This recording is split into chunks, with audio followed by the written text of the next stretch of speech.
Basketball fans, welcome back. So the Kenyan Morans will be playing this coming weekend in Tunisia for the FIBA Afrobasket 2025 qualifiers. And let's just talk about this. So in the lead up to this contest, I've made a couple of videos talking about the Kenyan Morans matchups statistically against Tunisia, Angola, and Guinea, and also just giving like a sentiment and insight on what to expect. And also, we have seen the Kenyan Morans play in 3 friendlies. We saw the game against the South Sudanese Select team. We also saw them play against the Team Select. And in this past weekend, as per recording of this video, they've just played the University Select team. So the Kenyan Morans are an interesting team and an interesting story. I've been covering them for the past 3 years. And this year, I'm not sure if there's any difference that is going to be seen, especially when it comes to the success of this team, because the teams that we have been slated to play, they are very difficult teams. They're very tough teams. I mentioned earlier that the Tunisian team, the nation, they are back-to-back Afrobasket champions and will be playing in their home turf. And that's going to be a very tough matchup to see. Then on the other side, you have Angola, a team that we met in the 2021 Afrobasket qualifiers, and they were a huge threat, especially the way we matched up with them, and also considering the fact that there's some history between Kenya and Angola, considering the fact that the Kenyan Morans won that second matchup, and that's the game that enabled us to qualify for the Afrobasket 2021, and we went in. And Angola, since then, they have just been playing. They've just been doing their thing. They made an appearance in the FIBA World Cup, and they dropped a very spectacular performance in that whole qualifying window to get to the FIBA World Cup in continental basketball. So they have been sensational. Then we have Guinea, number 1. I just feel like they're a dark horse team, and they're going to be a very tough team to beat, rough and tough. Statistically, we're almost alike, but I don't think that Kenya has the mental fortitude to be able to take them out. So they're very interesting and tough matchups. And in lead up to this matchup, we have seen the Kenyan Morans get significant support, especially in terms of ticket sales, in that Kenya versus South Sudan local-based players game. It drew in a lot of people, and I'm pretty sure they got in some significant amount of money so that they can be able to facilitate their training and also facilitate their players' allowances. I know they're getting a significant portion of their money elsewhere, especially when it comes to the national government. I'm not sure if they have a kitty that's going to facilitate, but the tickets that they're going to use to fly, they're just going to come from somewhere, especially from the government itself, because the team is owned by the state. So the CS, Eliud Owalo, he came in, he chipped in $200,000 and also 2 sets of kits through his foundation, Eliud Owalo. So he's the cabinet minister of ICT. And this one begged a question. You saw the sports cabinet secretary, Ababu Namwamba. You've not seen him a lot. And this is actually quite surprising, because when we saw the NBA establish their offices, you saw CS Ababu Namwamba next up there, and he was, brushing shoulders with the NBA execs. But when it came to supporting the national team, we had to see him. But anyway, it is what it is. So the whole premise of me making this video is one thing. The Kenyan Morans need to fix their branding, and they need to fix and set themselves up to be able to attract people that can be able to invest in them. Because number 1, you're seeing when it comes to compensating their players, they've not been able to do that on a regular, especially considering the fact that in 2022, there was this whole situation where there's this whole debacle where players, the only 8 players flew to play in Cairo, Egypt for the FIBA World Cup qualifiers, and it was actually quite embarrassing for the team to be able to be in that state, considering the fact that even the CS at the time, Amina Mohammed, admitted that they didn't even have the money, and considering the fact that it was an election year, they were not able to facilitate that trip. So it was actually quite embarrassing, and it caused even the Kenyan Morans to get a walkover against Congo DR at the time, and it led to the dismal performance that we saw.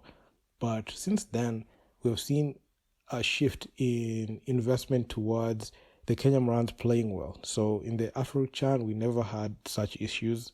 and that's the time that they didn't have any excuses at the time.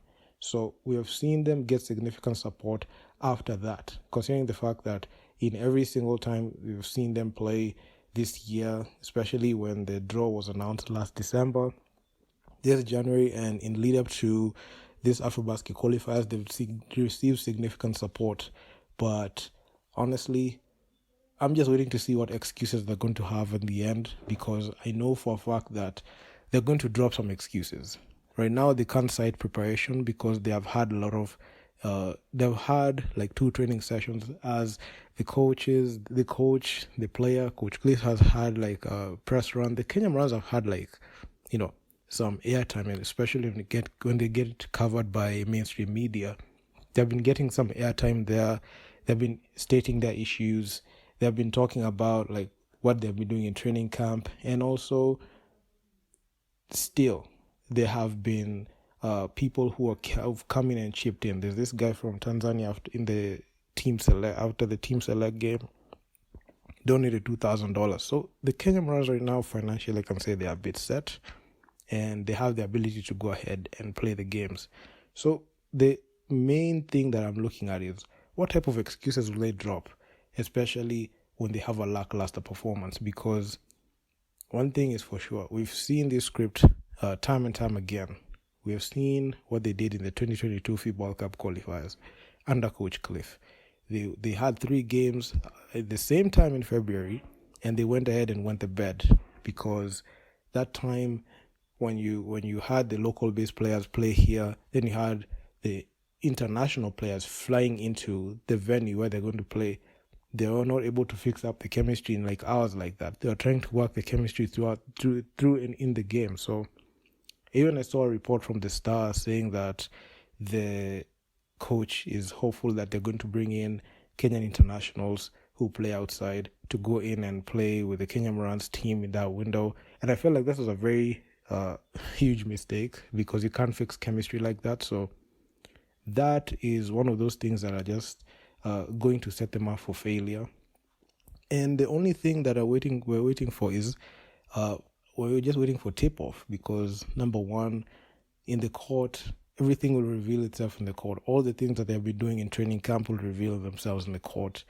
And all these, media press runs that are happening, trying to give us the confidence that we need to know, it's going to reveal itself on the court. So we're just waiting to see that. I know a lot of people cite a lot of negativity, especially when it comes to Kenyan Morans coverage in this channel. But all I must say is this, right?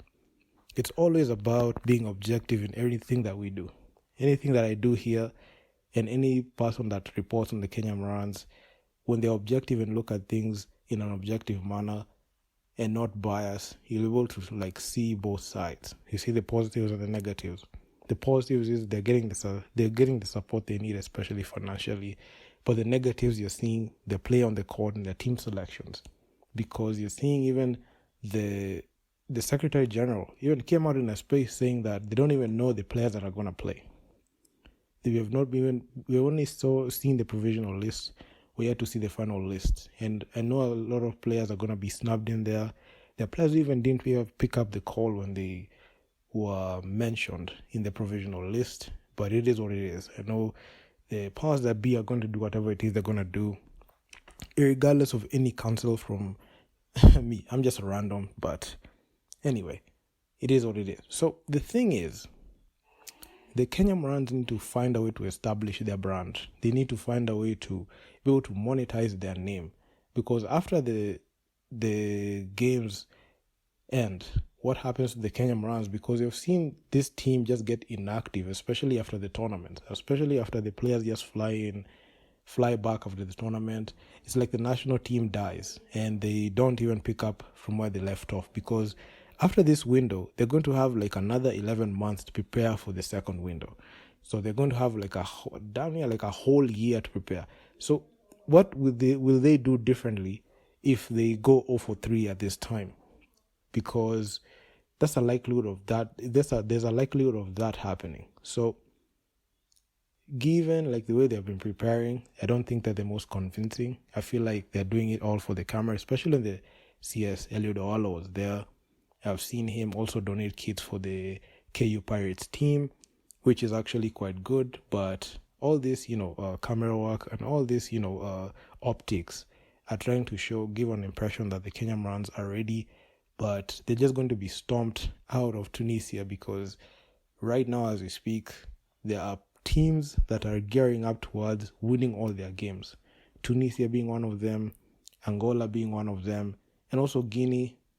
As much as I don't fancy our chances against Guinea and they look like a team that is beatable, I don't think that Kenya has what it takes to be able to beat a team like Guinea. But it is what it is. We'll be able to see that on the court. And I also stand to be corrected because the Kenyan Morans can come out and prove me wrong. But statistically, I don't think Kenya can beat Tunisia and Angola, because Angola, they're another beast. Because this is a team, if you bring the team that they played with in the FIBA World Cup, I don't think the Kenya will stand a chance because that team was battle tested everywhere in the continent, not only in the continent, but also outside in the whole world. So looking at that objectively, it will be a very tough matchup. I know a lot of people are trying to show some optimism, but if you look at the facts, the odds are really against the Kenya Morans. And even in the power rankings, when I was making videos talking about the Kenya Morans in the FIBA World Cup, we were dead last at 16. So it was actually quite difficult to even vouch for the team because we were ranked very low. And honestly, even the confidence I have in our coaching staff is actually at the minimal, because Coach Cliff is a certified loser failure coach. He doesn't have what it takes to be able to get us to that level. We have seen him coach in the AfroChan, and he has done virtually nothing. After that win against Cote d'Ivoire, he lost 2 straight against Gabon and Morocco. And in the Moroccan game, we just capitulated all through. And even in the classification game against Tunisia, because we already played Tunisia in the AfroChan, but that's not the same roster they're going to face. So Coach Cliff, when it comes to strategy, he always gets out-coached. And his over-reliance on the legacy players has cost us games. So even when I was looking back at even the players that we got on the list, number one, you just have to prioritize the players that are next gen. We have Eugene Adera, who is a guy who's a person that we can build a team around. Albert Odero, Kenya Airways, he's there. Got Dismas Mbaka from the Nairobi City Thunder. He's a very good player. Got Ken Washira there. We have actually, the Kenya has players. Bramwell is there. We have players that we can actually build around, and they can help us in the future. The best bet is just getting rid of the legacy players. A guy like our captain, it's very unfortunate. When I was looking at the stat sheet of every single game that Victor Bosire played, this is a man that is a negative plus minus. His game does not translate. His game in Kenya, even he plays for the Kuridumas, his games do not even translate to the Kenya Morans team. It's funny that it's actually interesting that this guy gets minutes, gets heavy minutes from Coach Cliff. This guy plays damn near north of 20 to 25 minutes per game, and his output is actually abysmal.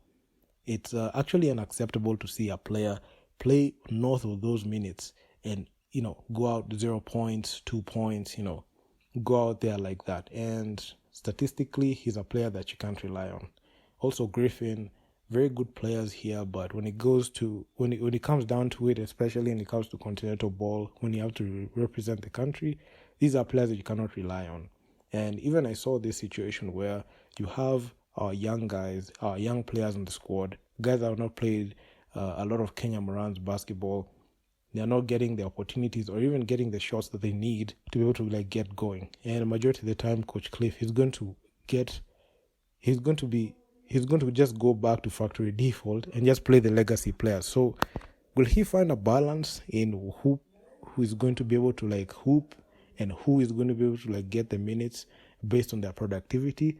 Well, I just guess we'll just have to find out, especially when we just see tip-off. So I just came in and just said, let me just make a video talking about that.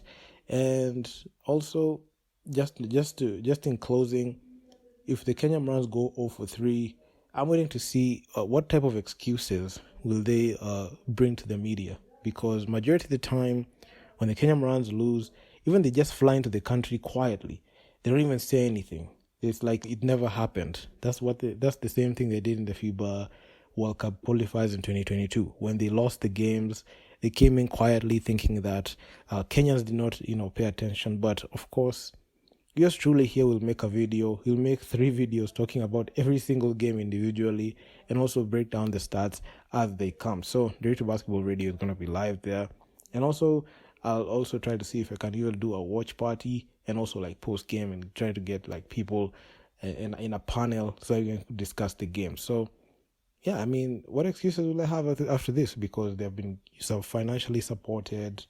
They have been given everything they need, but the problem is the coach that was supposed to coach Grant Wallace, he got frustrated by the current coach Cliff, and the team manager, and the whole KBF cabal, and also the team Morans management sabotaged his ability to coach there, and he wasn't even getting paid there. So we're waiting to see what excuses they're gonna drop after this. But anyway, it is what it is. This is just my opinion. So do drop me your comments down in the comment section on what you think about this.